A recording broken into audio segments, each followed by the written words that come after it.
natin with music.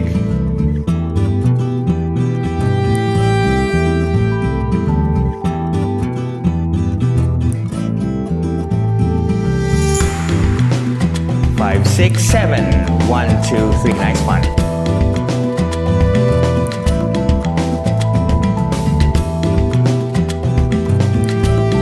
One, two, three. Open up para makadaan siya. 5, 6, 7. Then you close again.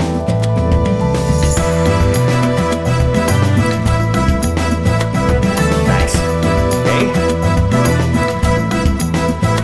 5, 6, 7. Now she turns. 2, 3.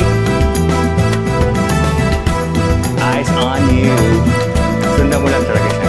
Ngayon ko lang nalaman na na-appreciate niya eh. Hindi ko nga alam kasi meron ano to si Denise eh. Minsan may straight face lang talaga siya. Yun yung napansin ko sa kanya. And hindi siya masyadong nagpapakita ng emotions. Yun yung parang nagulat ako sa kanya. Kasi parang pag nakikita ko siya sa TV or sa social media, laging may emotions yan pag sumayaw eh. Pag sa personal pala, parang straight face lang siya. So, ayun, kinikilala ko lang siya. And also, nakakatuwa na na-appreciate niya rin pala yun. Ngayon ko lang na-realize. Kasi tahimik lang eh. Hindi ko alam, parang nandun kami sa ano eh. Ginagawa lang namin. Flow state ba tawag doon? Enjoy naman. Hindi na nararamdaman yung step, wala na siyang stress. Kinakabahan pero enjoy lang talaga siya. Tsaka parang mas gumaan na. Mas gumaan siya. Lalo na yung sa ikot na. Na-feel ko rin eh. Tsaka nung nakita ko na yung tumama doon sa bang. Bang talaga. Yes. Oo, tumama. Swak. No? Doon naman tayo sa back bend. Yung ganito. Now, we want it to look like as slow as possible na ganyan. Yan. Na kailangan yung buong likod ni Denise nandito sa quads mo. Mas mababa.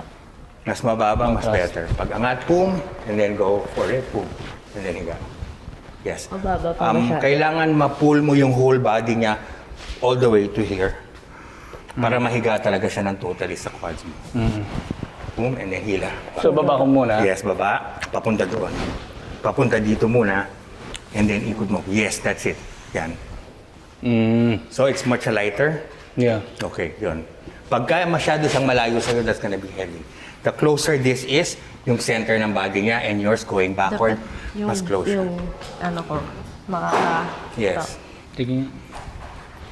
Boom, and forward. Yeah, that's it. Pull this one. Oh. Yan, that's it. Yan, oh. Yung weight na yan. Tapos yung pagkasunod niya, pag titignan mo siya ulit, ito yung, di ba, hinila mo dito. Pupum. Ito kailangan nyo lang mas. Dito start. Yes, dito ang start. Para siyang wiper na pag ano. Yeah?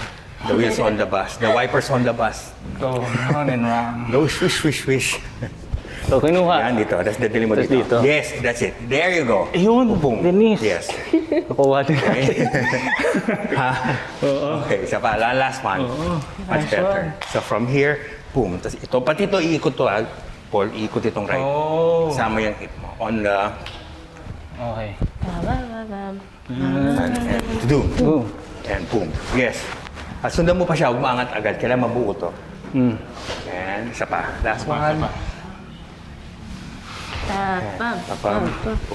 Boom. Then boom. Ikot. Boom. All the way. Yes. Ayun.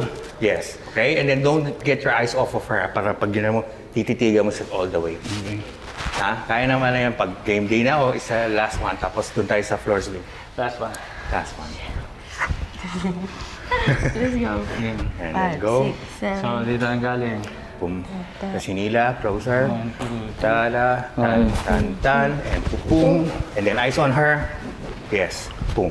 Okay, yan. That's it. Good. Actually, nakaka-enjoy naman siya kapag tama yung technique. Pero syempre, di namin may iwasan na medyo, sabi kasi ni Coach, ang pagbuhat dito. So, medyo ako nag-grip ko siya. So I think yun lang yung mga adjustments na kailangan ko. Kasi nga, nasanay kapag nagbubuhat tayo sa gym, ito eh. So dapat sabi ni Coach, pag ganun, pag ganyan.